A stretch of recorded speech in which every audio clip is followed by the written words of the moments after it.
Hola a todos, bienvenue dans mon premier podcast, Partage de soi. Aujourd'hui, je suis avec un invité très spécial que je connais quand même depuis très très longtemps, enfin qui me connaît plus depuis très longtemps.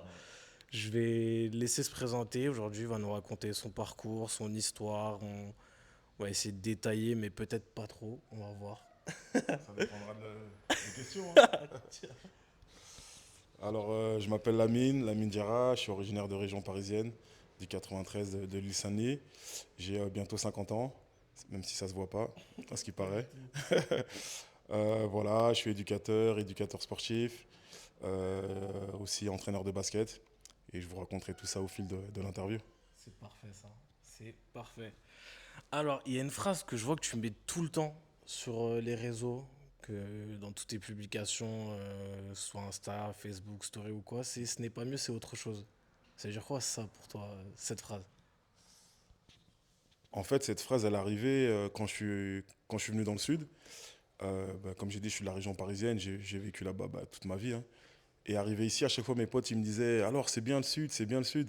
Et je me voyais pas dire, non, c'est mieux que Saint-Denis, c'est mieux que l'île Saint-Denis, c'est mieux que le 93. Donc je leur dis toujours, ouais, c'est pas mieux, c'est juste C'est autre chose. autre chose. Ok, je comprends mieux Voilà. du Et coup. de là, je l'ai décliné sur plein de choses. T'es plus Tyson ou t'es plus Mohamed Ali? Ah, je suis plus Mohamed Ali, c'est pas mieux, mais c'est autre chose. Ok, T'es plus d'accord. Nike, t'es plus Adidas. Ah, je suis plus Nike, c'est pas mieux, mais c'est juste autre chose, tu vois. Je Et je l'ai vois. décliné sur un peu tout. Bah, c'est génial. En fait, même moi qui voyais ça tout le temps là, je Je comprenais pas comprenais d'où pas ça déjà. venait. Bah, c'est génial. Du coup, Lamine, t'es né en 77, 16. 76. Ouais, Ouais. tu vois déjà une erreur sur mon parcours. Voilà, T'es né d'une fratrie, t'avais une sœur, deux frères. c'est ça. Est-ce que culturellement, tu pourrais me dire c'est quoi genre tes premiers souvenirs musicaux ou le terme du sport Alors, étant de 93, bien sûr, mes mes premiers gros sons que j'ai kiffé, bah, c'est NTM, hein. Ouais. NTM, c'est quand tu viens du 93, c'est la base. Moi, je viens de l'île Saint-Denis, donc c'est Saint-Denis, c'est pareil. Donc voilà, le rap français, moi, j'ai toujours baigné dedans.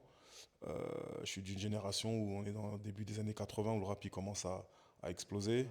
Ouais. Les mecs comme NTM, Assassin, MC Solar, tout ce qui est du 95 aussi, tout ce qui est Minister Hammer, ça commence à sortir.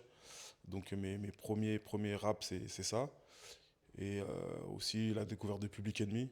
Ok. Ouais, Voilà. ouais. C'est une cassette que j'ai trouvée par terre un jour. Je me rappelle, je l'ai refait, je l'ai mis. Et j'ai dit, waouh, je comprends rien du tout à ce qu'ils disent, mais ouais, c'est pour moi ça. Ok, d'accord. Et sportivement, il y a quelque chose qui s'est passé à cette époque-là ou pas du tout encore? Sportivement, le basket, j'ai très vite fait du basket. Ouais. Je suis d'une génération, le basket, il n'y avait pas beaucoup de Renois qui faisaient du basket à l'époque. J'étais un des seuls Renois dans mon club à l'île Saint-Denis. Ok. Je me souviens que voilà, je suis arrivé par hasard dans un gymnase. Et très vite, j'ai kiffé. Et après, on est arrivé sur les JO en 92 où voilà, il y avait la Dream Team et tous Ouais, les Renois, ils ont voilà. commencé à faire du basket, voilà, être un peu chauve. Bon, c'est un choix capillaire, je le dis, hein. Euh, et voilà, c'est là où après le basket, ça a pris une dimension de fou, les 3-3 extérieurs. Et donc le basket, ouais, c'est le premier sport que j'ai fait et j'ai toujours fait ça. Ok, génial. Ben, en parlant de basket, justement, tu as joué au CSM, C'est ça, CMA Aubervilliers. exactement. Et je voulais savoir, dans ton équipe espoir là, genre ça signifie quoi ces années-là? Est-ce que le sport ça t'a fait grandir d'une certaine façon, sur et en dehors du terrain, hein, évidemment? Ouais, ouais. Pour moi, le sport, c'est le début de tout, en fait. Pour dire la vérité, de ma vie professionnelle, les premières meufs que tu rencontres, les premiers voyages, Ouais, les premiers matchs où tu rencontres des gens extérieurs de ta ville.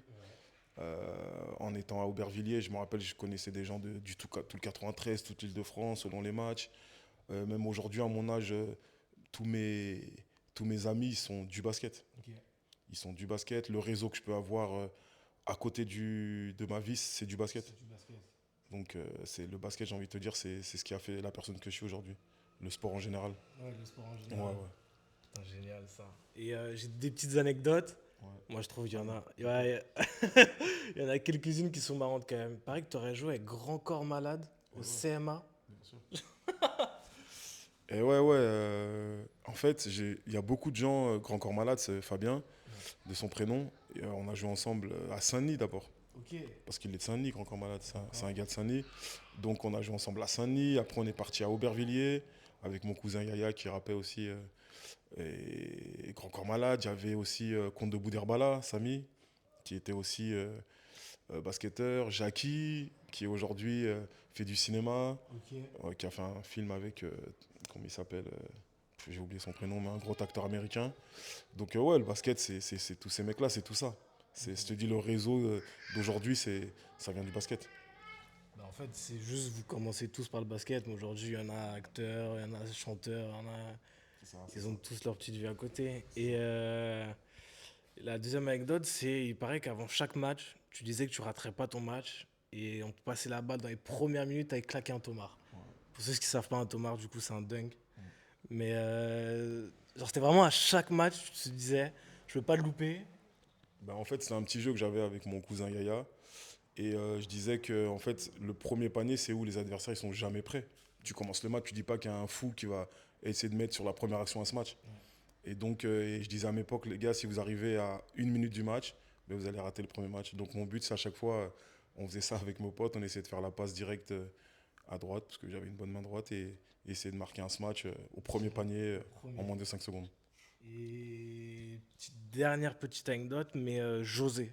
José Si je te Rosa. dis ce prénom, est-ce que normalement ça te dit quelque chose ou pas? Eh oui, José Rosa, c'est mon mentor. C'est mon mentor avec toutes ses qualités et tous ses défauts. Mais c'est un gars qui a fait aussi ce que je suis. Je suis arrivé à Aubervilliers, j'avais 16, 17 ans et je suis resté jusqu'à plus de 25 ans. Ouais. Donc le mec, il a connu toutes les étapes de ma vie d'adolescent et de futur homme. Et on a partagé des bons trucs basketement, humainement, à côté du basket, des embrouilles, des bagarres, des pleurs, des rires, des victoires, des défaites. Donc ouais, José Rosa, c'est... Même aujourd'hui, de temps en temps, mettons que je suis coach là, Ouais. bah, souvent je pense à lui. Ok. Ouais. Mais t'arrives quand même encore à avoir un contact avec lui ou tu sais encore s'il est dans le basket ou plus du tout, du tout. Oui, oui, il est encore dans le basket, toujours à Aubervilliers. Ok. Je l'ai vu il n'y a pas longtemps. Quand je pars à Paris, de temps en temps, quand il y a un petit match, j'essaie d'aller le voir. Toujours fidèle à lui. Mais bon, il a vieilli un petit peu, mais non, non, il est toujours dans le basket et toujours passionné. Ben, génial. C'est génial. Et bah, tout à l'heure, on en parlait dans la première question, mais aussi tu me parlais de musique. Et quelques temps en fait après le basket, tu te lances dans la musique. Est-ce que tu as une idée des premiers prémices que tu as eu de ce qui te lance dedans ou pas? Non, non, la musique, j'ai commencé avant le basket. Avant le basket. Ouais, ouais. À 14 ans, j'écrivais déjà des textes tout seul. J'ai dit, j'avais trouvé une cassette de Public Enemy par terre. Une cassette pour les jeunes. C'est un truc comme ça, une petite boîte où... Et j'écrivais déjà des textes avec un pote à moi qui s'appelait Karim. Et on écrivait déjà nos textes de notre côté. On n'a jamais rappé, rien, mais bon, on était déjà sur NTM, on regardait. Il y avait un groupe à Lissani qui s'appelle USMC. Mhm. Je passe un grand bougeur à Douda, CO2 à l'époque, et c'était mes héros. Et je grattais déjà des textes très tôt. Donc non, non, avant le basket, j'avais déjà commencé à écrire mes premiers textes. Génial. Mais tu vois, de cette époque-là, dans Public Enemy, dans NTM, bon, aujourd'hui, ils sont traduits, on comprend mieux, tu vois. Mais alors, je trouve qu'à cette époque-là, la musique, c'était vraiment une façon de vous faire entendre. Parce qu'on essaie vraiment de faire taire votre génération plus qu'aujourd'hui, je trouve. Tu sais, ça passe par le grave, ça passe par MC Solar, tu sais, même si c'est du rap, je trouve, qui n'est pas violent, c'est quand même engageant. Genre, toi, est-ce que à un moment donné, tu as poussé le truc pour un engagement de dire, ok, on veut nous faire taire, moi et mes potes, ou moi et ma génération. Du coup, je me lance pour exprimer en fait ce que j'ai à dire. Ouais, effectivement, sans faire un truc que j'aime pas trop, le mec qui fait l'ancien, pas du tout. C'est pas mon délire. Mais c'était un moyen d'expression. Le rap, c'était un moyen d'expression. J'étais pas très bon à l'école. Pour dire la vérité, j'étais très nul. Mais j'arrivais quand même à écrire mes textes, à dire ce que j'avais envie de dire, ce que je me faisais comprendre par ça. Et on pouvait passer énormément de messages avec la musique. Je pense qu'aujourd'hui, les jeunes, ils peuvent avoir une certaine frustration à pas pouvoir. Moi, je me rappelle que le maire de notre ville, il venait à nos concerts genre pour la politique, mais on lui en mettait plein la gueule. Parce que notre but, c'était de lui faire passer des messages Ouais. sur ses, sur ses morceaux. C'est un exemple comme d'autres, mais ouais, c'était vraiment un vrai moyen d'expression. Et je trouve ça incroyable. Tu sais, moi, bon, je suis jeune, j'ai 23 ans, mais Moi aussi. j'écoute. Mais j'écoute, en réalité, bon après c'est parce que aussi j'ai grandi dans le cadre où on écoute que des musiques type NTM, Oxpo Puccino, Assassin, toutes ces choses-là. Mais genre moi je préfère vraiment votre musique, tu vois, de votre génération à celle d'aujourd'hui. Si c'était engagé, moi par exemple je kiffe Oxmo Puccino, tu sais le mec il est là, il va pas, tu sais, il va pas insulter à tout va comme aujourd'hui, en fait il va dire un truc, c'est engagé. T'écoutes Opéra Puccino, je crois il a 23, 24 Ouais, ans. ouais, Mais maturité. c'est une maturité folle, tu vois. Aujourd'hui, t'écoutes un mec de 20, 23 ans, c'est pas la même chose. C'est sûr. C'est sûr, c'est sûr. Et pour avancer un petit peu, du coup, quelques années plus tard, là, t'as plus 14 ans, t'es dans le basket, t'es dans la musique, tu lances ton premier album. C'est ça. Et en parallèle de ça, en fait, tu commences à apparaître sur certains sons, avec certains artistes quand même. Je pense à parler à certains, Tunisiano, Cool Chain. Tu participes quand même à l'ouverture de la Coupe du Monde 98, tu fais un concert sur place quand même, Stade de France, ouais. Stade de France. Est-ce que tu prends conscience de tout ce qui se passe quand ça se passe? Ou c'est vraiment plus tard où tu te dis, ah ouais, genre j'ai fait ça, j'ai fait cet album, j'étais sur ce son, j'ai fait ce concert-là. Euh, Moi, je vois. Les choses, c'était des étapes en fait. Elles sont arrivées quand elles sont arrivées. J'ai pas fait de calcul. Euh, Aujourd'hui, ce que j'ai fait à l'époque, si je le faisais aujourd'hui, je vendrais des disques d'or, je serais connu, j'aurais de la thune, avec tout ce qu'on a mis, nous, dans le rap à notre époque. Qu'on chantait au Stade de France, il faut s'en rendre compte ce que c'est à l'époque. Il venait juste d'être construit, le Stade de France, en 98. Quand je chante là-bas, avec mon acolyte Raji, c'était une dinguerie. Aujourd'hui, Niska, il fait le Stade de France. Les gens, ils sont comme des fous. Mais je peux dire, moi, j'étais au début du Stade de France. Bon, les gens, ils sont pas venus que pour moi. Oui, oui, On oui. va pas se mentir. Non, non, non. Mais vraiment, c'était ouais, c'était une époque où le rap, on n'en vivait pas, mais c'était une étape et on voulait vraiment faire beaucoup de choses à cette époque dans le rap. Beaucoup de concerts, beaucoup de studios. Aujourd'hui, les rappeurs, ils vont un peu moins en studio. Enfin, ils répètent un petit peu moins. Ça écrit en studio, direct, ça écrit, ça passe en concert direct. Nous, on écrivait, et encore. On répétait avant de rentrer en studio, parce que c'était très cher les studios. Ok. C'était T'as moins peut-être accès. une fourchette? Genre de De, combien c'était par rapport bah à... ouais, à l'heure, aujourd'hui, une heure de Ouais, studio, ouais, non, c'était 150 euros. Donc quand t'arrivais, il fallait être prêt pour faire ton morceau en 1 heure et demie et partir. En plus, c'était pas de- c'était du, aujourd'hui, c'est du digital. À l'époque, c'était des bandes. Donc quand tu rates, tu peux pas trop recommencer, sinon ça te coûte encore plus cher. C'était une autre époque. Mais c'était cool. On était affûtés. Bah, en vrai, c'est un exercice bien différent d'aujourd'hui, Clairement. c'est comme tu dis. Et pour en revenir là-dessus, mais genre à quel moment t'as pris conscience que vraiment t'as réalisé ces choses-là, toi? Quand j'ai sorti mon premier album, déjà la façon où je l'ai sorti, c'est surréaliste. Moi, j'avais un groupe à l'époque qui s'appelait JMAC et je rencontre des mecs qui me disent voilà, nous, on a vu ce que tu fais, on veut te produire, etc. Vas-y, on te donne rendez-vous dans un studio, non, dans un appartement à République. Et quand je me retrouve dans cet appartement, en fait, c'est les plus gros bandits d'Épinay-sur-Seine. Le mec qui me dit qu'est-ce que tu veux en fait. Je dis ouais, je veux un studio. Et ben, il dit fais-nous une liste de ce que tu veux dans le studio. Et les mecs, ils me font un studio. J'ai pas de voiture, ils m'achètent une voiture. Ok. Mais un truc de fou. Et j'appelle mon pote Radji, justement, je lui dis, hey, ils veulent me produire, mais les mecs, c'est des ouf. Il me dit, comment ça? Je dis, ils me donnent tout ce qu'on veut, ils me le donnent. Ils nous ramenaient des cartons de sap, on avait une voiture, on allait manger au restaurant, et on avait un studio pour nous, et on enregistrait. Mais un truc de fou. Un jour, je reçois un coup de téléphone, ben, ils sont fait tirer dessus, ils sont morts. Ah ouais. Je dis, comment ça, ils sont ben, c'est des bandits qui font de la musique pour Ouais, je sais quelle raison. ça marche pas. Ben, en fait, les mecs, ils sont morts, en fait. Et là, je me retrouve avec un album à moitié fait, Ok. et plus de studio, plus rien, Tout et perdu. tout perdu. J'arrive, bah, parce que s'est passé dans leur studio, j'ai réussi à récupérer les bandes euh, par l'avocat, nana, etc. Et là, je retrouve une autre maison de production qui décide de finir, décide de finir mon premier album. Ben, j'étais pas au courant de toute l'histoire. J'étais au courant quand même, parce que voilà, ceux qui savent pas, Ragis, c'est mon père. Du coup, j'étais au courant de qui te produisait et tout, mais putain, j'étais vraiment pas au courant de tout ça. Et on va changer un petit peu, on va refaire un encore bond dans le temps. On va en faire pas mal des bonds dans le temps. En 2014-2015, peut-être même un peu avant, tu commences la photo, Ouais. les clips, les portraits, des matchs de basket. Et il y a un détail en fait que je pense que les gens vont remarquer, mais que moi j'ai remarqué en tout cas en te faisant les questions, c'est que dès que tu fais une passion, tu la lies avec une autre. C'est basket, musique, maintenant photo, mais ta photo, ça va être des clichés de matchs de basket, ça va être des clips de rap, toi-même t'étais rappeur, tu vois, tu lis toujours en fait, j'ai l'impression, une passion avec une autre. Genre, est-ce que c'est fait exprès ou pas? Est-ce que c'est fait exprès? Non, mais c'est juste par nécessité. Ok. En fait, tu fais du rap, tu vas payer des mecs pour faire des clips.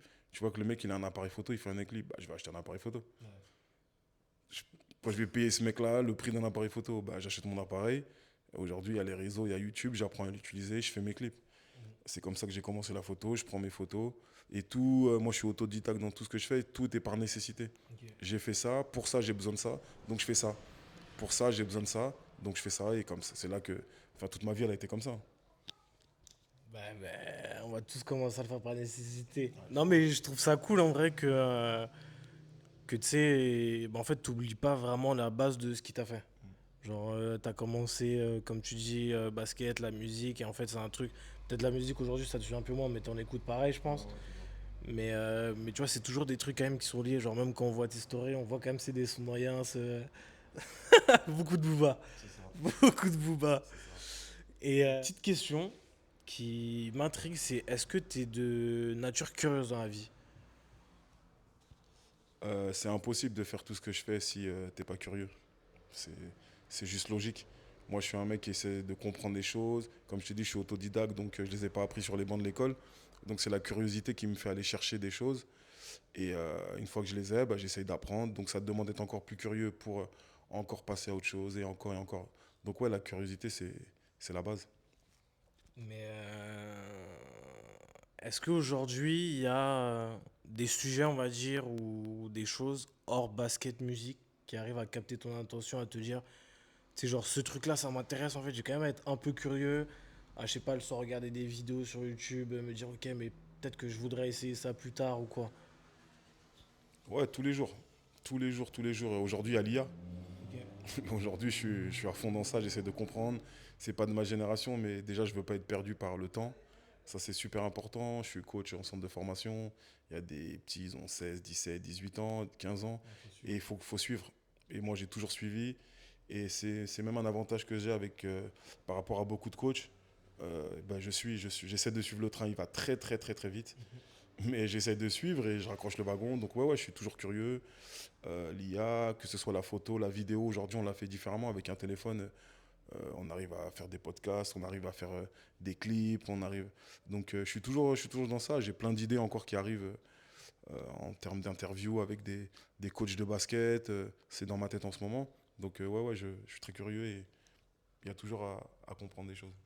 Eh ben, déjà, si t'es ok, je vais mettre quand même tes réseaux sociaux pour que les gens puissent suivre Ouais, ou un peu pas. ce que tu fais. Ou pas, on n'est Ou pas pas. obligé. Non, vas-y, tu peux, y a pas de problème. Mais bah déjà, je vais vous parler à vous, mais ce serait cool que les gens arrivent à prendre conscience que la curiosité, en fait, c'est pas un vilain défaut. Tout le Non. monde a toujours ça quand on était petit. En fait, la curiosité, c'est ce qui anime, c'est ce qui va animer certaines passions. Moi, j'étais curieux de la cuisine, aujourd'hui, je suis cuisinier. J'étais curieux de faire un podcast. Aujourd'hui, j'en fais un pour la première C'est fois. ça. T'étais curieux dans la musique, dans le basket, tu vois, dans l'IA, comme tu dis. Aujourd'hui, tu suis le train. C'est important. C'est. Ce qui est pas bien, c'est d'être intrusif. Tu peux être curieux, mais Mais. ce qui n'est pas bien, c'est d'être intrusif. Moi, je suis curieux, mais je vais pas aller chercher à savoir ce que tu fais dans ta salle de bain. Ouais. Mais je suis curieux de savoir ce que tu fais dans ta vie. Mhm. Parce qu'on partage, on échange. Là, je parle pour toi, mais en général. Donc, je suis très curieux, mais je suis jamais intrusif. Ça, c'est important pour moi. Ben, c'est très important. Tu vois, la curiosité, en vrai, nous a permis de faire ce qu'on fait aujourd'hui. Et je pense que c'est un truc quand même qu'on doit garder tous en nous. Bien sûr. On va avancer un petit peu. J'ai une question à te poser qui, je trouve, peut-être pour moi, va être la meilleure. C'est est-ce que tu peux me donner trois échecs et trois réussites personnelles ou de ce que tu veux? Tu peux commencer par le pain blanc ou par le pain noir, c'est toi qui choisis. Ok, question dure, parce que j'ai décidé de ne pas avoir les questions avant, pour être spontané. Mais 3 échecs, bah déjà, j'aurais bien voulu jouer en pro au basket dans ma vie. Euh, je vais pas dire que c'est un échec, mais c'est un truc que j'aurais bien aimé faire. Mais c'est par choix que j'ai pas réussi, parce que j'avais d'autres priorités. Travailler, amener de l'argent à la famille, pour moi, et ne pas me contenter de faire que du basket. Donc c'est pas un échec, mais c'est un choix. Mais pourquoi pas jouer un jour, enfin me donner tous les moyens pour être pro. Ok. Parce qu'après, peut-être qu'on n'y arrive pas, mais me donner tous les moyens. J'ai envie de te dire un autre échec. Euh, Il y a le temps. ouais, on a le temps, on a le temps. J'ai trouvé un truc positif en attendant. On va le faire dans le désordre. Vas-y, Comme pas de ça, ce sera problème. chiant pour le montage. Y a pas de problème. Positif, j'ai fait le tour du monde. Ok. Ouais, j'ai fait le tour du monde, j'ai voyagé partout, avec des potes et tout ça. C'est vraiment un truc que je conseillerais à tout le monde, à mes enfants. Aujourd'hui, je leur dis voyager. Donc ça, c'est un truc que j'ai vraiment réussi à faire, c'est ça. Sortir un album, j'en ai même sorti 2. Donc ça, c'est très positif. Dans ma vie, c'est un truc hyper positif. J'ai écrit un livre. J'ai écrit un roman biographique, comme je dis. Et ça, j'ai redoublé mon CP, mon CE1, mon CE2. Euh, donc me dire aujourd'hui que j'ai écrit un livre, que j'en ai vendu pas mal, bah ça c'est positif de fou. Pour revenir sur les échecs, c'est vrai qu'aujourd'hui je vis loin de mes enfants, pour des raisons pareilles, c'est des choix. Même si je suis loin, mais je suis pas non plus loin d'elle, tu vois. Mais ça c'est un petit échec. Après la vie fait il se passe des choses, c'est comme ça. Bien sûr. Et quoi d'autre comme échec? Je réfléchirai, je donnerai à la fin de l'interview. Allez, il n'y a pas de problème. Et pour en revenir, du coup, 2018-2019, on fait beaucoup de bons dans le temps. Ouais, ouais, je vois t'as les dates et tout. Ah ouais, mais je t'ai dit, je me suis renseigné, il fallait chercher chaque publication, je regardais la date. J'ai pas donné les jours, hein, mais j'avais les dates. 2018-2019, du coup, tu prends le rôle de coach. C'est quand même bien particulier quand on a été joueur de prendre le rôle de coach. Déjà, pour commencer, bah, c'est une transmission quand même, être coach. Toi, tu as été joueur, comme je le disais tout à l'heure, de tes 16 à presque 25 ans pour José. Genre, toi, de quelle façon t'abordes ce rôle de, tu sais, de laisser ce bagage de joueur de côté et te dire maintenant je suis coach, genre, qu'est-ce que moi je peux leur donner? Alors de passer de pardon, de joueur à coach, ça a été comme une évidence en fait. Ça a été une transition naturelle. À la fin de ma carrière, entre guillemets, à la fin du moment où j'ai joué, ben, il y avait des jeunes. Donc on m'a toujours demandé la mine, tu veux pas prendre une équipe et tout. Donc j'ai pris une équipe comme ça. Et au début, j'étais vraiment coach. J'étais coach, j'utilisais plutôt le mot entraîneur. J'avais des jeunes et tout. Et ça fait pas si longtemps que ça que j'ai pris le coaching au sérieux. Ok. Comme je dis souvent, je suis un vieux, mais je suis un jeune coach. Tu vois, je coach pas depuis 10 ans en fait. Je coachais des équipes comme ça, mais avec ce que j'avais.